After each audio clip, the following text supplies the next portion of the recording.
দা আপনি এই যে ফোনটা ধরেছেন, এই বিদ্যার থেকে বুদ্ধি, বুদ্ধি থেকে এই ফোনটা, যাই আমরা করেছি তাই পড়াশোনা করে জানতে পেরেছি কোনটা দিয়ে কি হবে।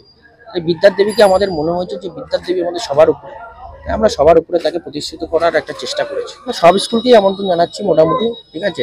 তবু দেখুন জায়গা ছোট, আমরা জায়গাটা আমাদের ছোট, জায়গাটাই অত যে সংখ্যক মানুষের সাড়া ফেলেছে, যে সংখ্যক মানুষ বাইরে থেকে আসছে। এখন যে সমস্ত ধরুন সোশ্যাল মিডিয়ার লোক যারা ইউটিউবার, সারা দিনে আমি দেখছি প্রায় 400-500 ইউটিউবার আসছে ওখানে। জানি না পুজোতে আগামী দিন আমরা মানে কি হবে, মানে 1 তারিখে দিন না দেখে বোঝা যাবে না যে কি হচ্ছে। নিরাপত্তা তো যেরকম প্রশাসন ব্যবস্থা করেছে, চারিদিক ব্যারিকেড বলাই থাকছে। তারপরে আমরা নিজেদের থেকে আমাদের ভলেন্টিয়ার আছে, আমাদের পার্সোনাল আমরা সিকিউরিটি গার্ড রেখেছি এবং 300-র উপরে পুলিশ ফোর্স ওখানে পোস্টিং থাকছে আমার কাছে যতদূর ইনফরমেশন আছে। আমরা প্রত্যেকবার এটা করি, প্রত্যেকবারে না এবারও করছি। প্রত্যেকবার আমি টাইম পাই না, এবার আমি যেখানে যেখানে টাইম পাচ্ছি আমি যাচ্ছি। তাই আমরা এখন সবটাই জোর দিয়েছি সেবা সেবার উপরে, যাতে মানুষের কি স্বাস্থ্যের উপরে যে মানুষের নানান রকম অভিযোগ থাকে, সেই অভিযোগ যাতে না থাকে। দুয়ারে যেরকম আমরা সরকার করেছি, এবার দুয়ারে আমরা স্বাস্থ্য শিবিরকে নিয়ে এসেছি, যেখানে দাঁড়িয়ে আপনি আপনার যে সমস্যা, আপনার যে শরীরের সমস্যা সেটা দেখাতে পাচ্ছেন এবং ফ্রি অফ কস্টে সেটা ট্রিটমেন্ট হচ্ছে, যে কোনো হসপিটালে সেটা রেফারও হচ্ছে। সেটার উপরে আমরা জোর দিচ্ছি। এই যেরকম আমরা কম্বল বিতরণ করছি, তার সাথে সাথে আমরা একটাই মানুষকে বার্তা দিতে চাইছি যে সেবা সেবাই ক্যাম্পে যেন মানুষ তার অসুবিধাগুলো নিয়ে যায়, আমাদের সাংসদ যথাযথ চেষ্টা করবে সেই সমস্যার সমাধানে। 8 তারিখ থেকে শুরু হবে, 13 তারিখ চলবে, আবার 15 তারিখ থেকে 20 তারিখ পর্যন্ত মেগা ক্যাম্পে।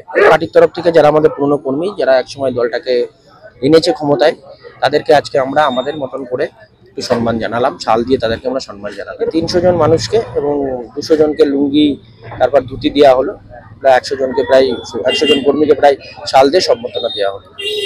এবার 1 তারিখে কালকে আমরা সাংসদের তরফ থেকে একটা শুভেচ্ছা বার্তা পেয়েছি পুজোর জন্য, যেটা সাংসদ অভিনন্দন জানিয়েছে যে এই পুজো করার জন্য। এবং 1 তারিখে আপনাদের মাধ্যমে সবাইকে আমন্ত্রণ জানাতে চাই যে মহেশতলাবাসী হিসাবে আমাদের গর্ব যে আমরা প্রথম ভারতবর্ষ কেন সারা বিশ্বের মধ্যে বিদ্যার দেবীকে সবচেয়ে বড় রূপে প্রতিষ্ঠিত করলাম। এবং সেটা মানুষ কিন্তু সত্যি আপনাদের সমস্ত সোশ্যাল মিডিয়া, ইউটিউবার যারা প্রত্যেক দিন আসছে এবং সমস্ত মিডিয়া, ন্যাশনাল মিডিয়া বলুন, আমাদের বেঙ্গলের মিডিয়া চ্যানেল বলুন, আনন্দবাজার পত্রিকা বলুন, বর্তমান পত্রিকা, তারা যেভাবে পুজোটাকে তুলে ধরেছে তাদের সবার কাছে আমরা আমাদের পুজো কমিটির থেকে কৃতজ্ঞ। এবং আমাদের সাংসদ যেভাবে সেবাশ্রয় এগিয়ে নিয়ে চলছে এবং পুজোটাও আমরা সেইভাবে এগিয়ে নিয়ে চলছি, কারণ বিদ্যার দেবী সরস্বতী, তাকে আমরা চেয়েছি যেন বাটানগরের সরস্বতী সবার উঁচু। আজকে এই বার্তা নিয়ে আমরা কাজ শুরু করেছি এবং সরস্বতী পুজো 1 তারিখে সবাই আগমন আমরা আশা করব। উদ্বোধনের দিনই দেখা যাবে, কারণ ওখানে জায়গা ছোট। এখন উদ্বোধনে কি চমক থাকলে বললে আরো বেশি ভিড় হয়ে যাবে, আমরা সেই ভিড়কে হয়তো ভিড়কে না কন্ট্রোল করার মতন জায়গায় চলে আসবে। তো উদ্বোধনের মতন হতে দিন, উদ্বোধনের দিন চমকটা দেখবেন, কারা কি আসছে না আসছে সেটা উদ্বোধনের দিনের জন্যই থাকুক। সরস্বতীটা পছন্দ জোর আগে বলবো। আমাদের অনেক পুজো খুব আড়ম্বরের সাথে হয়, মন্দির আছে, অনেক মন্দির আছে, দুর্গা মন্দির, শিব মন্দির, কালী মন্দির, প্রচুর মন্দির আছে।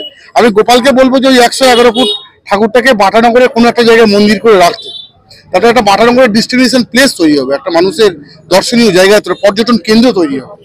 শুধু দুদিনের পুজো না, যদি গোপাল ওটাকে রাখতে পারে না মন্দির করে, তো দেখবে ওটাই একটা দর্শনীয় স্থান হয়ে যাবে। একেবারে বলুন আপনি কম বলবেন। আপনারা 25শে ডিসেম্বর চলে এলেন।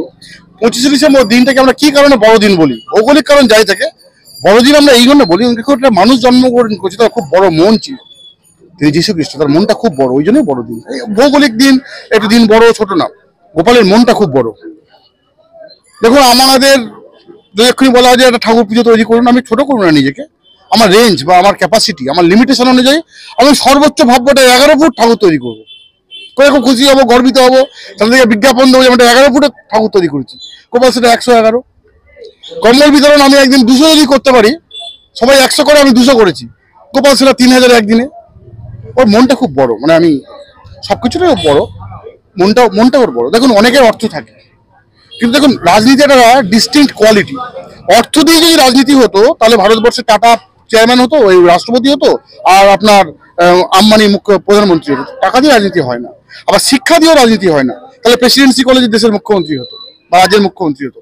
রাজনীতির ডিস্টিংক্ট কোয়ালিটি, যে কোয়ালিটিটা গোপালের আছে এবং সেটা সহজাত, এটা আর্টিফিশিয়াল না, এটা সহজাত, বাই বর্ন।